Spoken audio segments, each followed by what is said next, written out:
Ça va pas suffire, mais disons c'est un minimum. Moi, pour moi, la taxe Zucman, donc cet impôt plancher, donc de 2% sur les patrimoines au-delà de 100 millions, c'est vraiment le minimum, disons le minimum syndical sur lequel tout le monde devrait, pour beaucoup, tout le monde devrait se mettre d'accord. Oui, mais sauf que là, à un moment, faut sortir du délire. C'est-à-dire, quels sont les faits?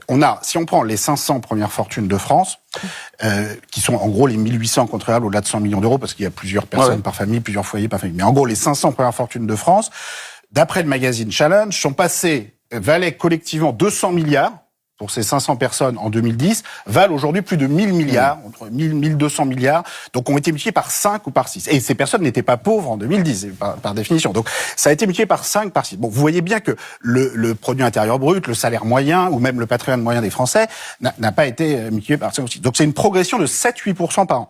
Là, la taxe propose de leur faire payer 2% par an, quand ils ont eu une augmentation donc de 500% sur 15 ans. Il faudrait un siècle pour juste les faire revenir au point de départ de 2010.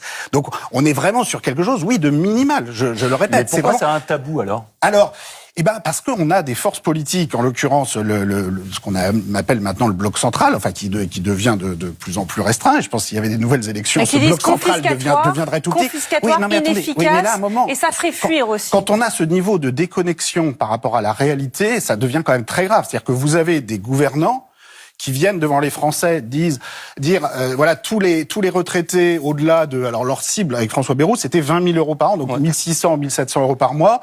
Bon, en dessous, là, quand même, on va pas vous demander, mais au-dessus, vous êtes quand même un peu riche, un retraité avec 1 800 euros, 1 900 euros, donc vous allez payer. Mais par contre, demander 2% aux ceux qui possèdent plus de 100 millions d'euros, c'est confiscatoire. Mais, je veux dire, on est chez les fous.